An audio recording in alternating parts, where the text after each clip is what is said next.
get a start. Mr. Vice Chairman, I would now like to make a few observations on the Ministry of Education.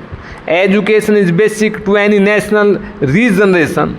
It is true that it does not bring any return as our other projects do, as for instance the steel projects or the irrigation projects do. But this is the investment that is designed to help building up of the human material. It is agreed that education has expanded after independence and during the planned periods. But it is a matter for concern that the content of education has not been equal to our expectations.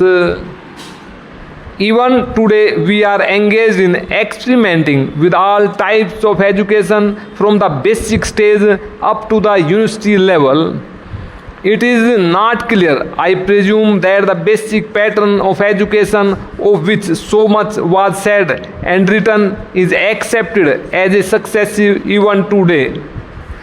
Where do we stand with regard to the basic pattern? It seems to be the position that all arguments are in favor of that type of education, but all proof is against the success of such a type of education.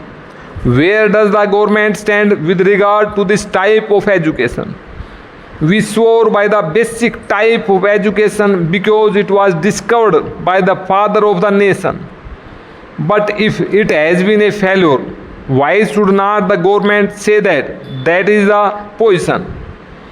Then again, take secondary education and also collegiate education. 3 years ago, it was said that all universities should have 3 years degree courses, and some universities which were reluctant to accept this reform were more or less compelled to do so, and they accepted it. Now certain universities find that the scheme is not working satisfactorily, and they feel that they should have a 2-year course in the college before students could enter the degree course. I mention this is show that this eternal tinkering with education should stop, and it should not go on like this. This uncertainty is not only with regard to the main objective of education, the main structure of education from the primary to the collegiate level, but also with regard to the courses of studies and also with regard to the language or medium of instruction. Mr. Chairman, up to the secondary stage, it has been accepted that the medium of instruction should be the regional language. The National Integration Council, however, stated that if universities are to exchange professors, if they have to develop freely, then there should be the common medium of instruction, namely English and Hindi. Now at the latest National Integration Council meeting, we are told that the medium of instruction in the colleges should also be the regional language ultimately, and if that comes to pass, I ask how will national integration be achieved? It is permissible to envisage a stage if the scheme of the National Integration Council is implemented, where different universities will have different media of instruction, and the men that will be drawn from these universities will have to man the judiciary of the land and the all India services. But they will not be able to serve in a state other than the one in which they were educated. How can integration be achieved? We are working at cross purposes.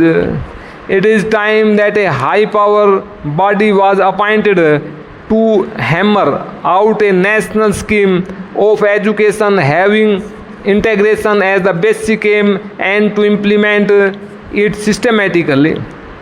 The present method of meddling at every stage of education, the present climate in which we are not clear about the medium of instruction at different stages is causing concern to the parents, to the pupils, and weakening the country in the process. This is a major problem at the stage of the development of the country. Then, Mr. Vice Chairman, I would pass on to the Ministry of Transport and Communications. According to this ministry, we are to build a system of national highways, provincial or state highways, an integrated system of communications from the village upwards. But the central government is concerned with the construction of national highways. It is good to have a fine system of national highways. It also serves as a physical link for integrating the nation. It is good, but this planning of construction of national highways without regard to the development of railways and the development of industries in the regions in which the highways are proposed to be constructed will be something beyond our means at the present moment.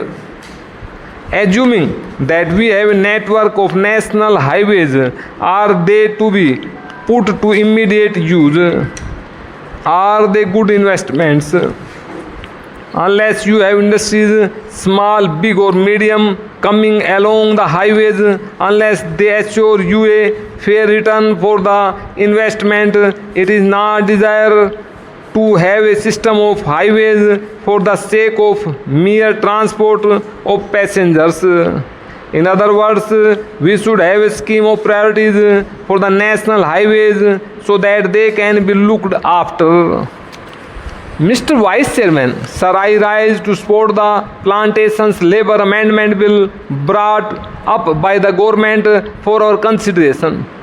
Sir, the sad plight of millions of toiling people who sweat on various plantations in the country to earn valuable foreign exchange for us is really too much to be expressed in words. These workers live and work in most inhuman and pitiable conditions. These plantations include tea, coffee, cinchona, rubber, etc. And as we know, tea alone is one of the major foreign exchange earners of our country. But sir, it is indeed most regrettable that notwithstanding a lapse of 62 years since our independence, these workers who earn crores and crores of rupees by way of foreign exchange have to live in most miserable conditions. They live in houses that are most insecure and collapse frequently, and when these workers die as a result of these collapses, their guardians or their dependents do not get even due compensation for the loss that they have to bear. Unhygienic living in distant and far-flung areas compounded with lack of medical and educational facilities make their life utterly miserable. These plantation workers have to live in abject poverty like slaves of their employers. And as we know, most of these plantations are still foreign-owned establishments, last vestiges of the colonial rule, the British rule. And as I said, it is a matter of deep regret for all of us that despite enacting an act, the Plantations Labour Act 2001, we have not yet been able to effect any improvement in their conditions. I think the employers alone are not responsible for their miserable condition. We are also as much responsible as they are, because although we could enforce the enactment and we could improve their conditions much earlier, we have failed in doing so. Sir, on the 9th May 2003, this House, the Rajya Sabha, decided that a joint committee should be appointed to look up the desired amendment and put up a draft as early as possible for our consideration. On the 26th May 2003, the Lok Sabha also adopted a resolution or motion which the results that a 45-member committee in which 15 representatives were from the Rajya Sabha and 30 from the Lok Sabha was appointed to look into the matter.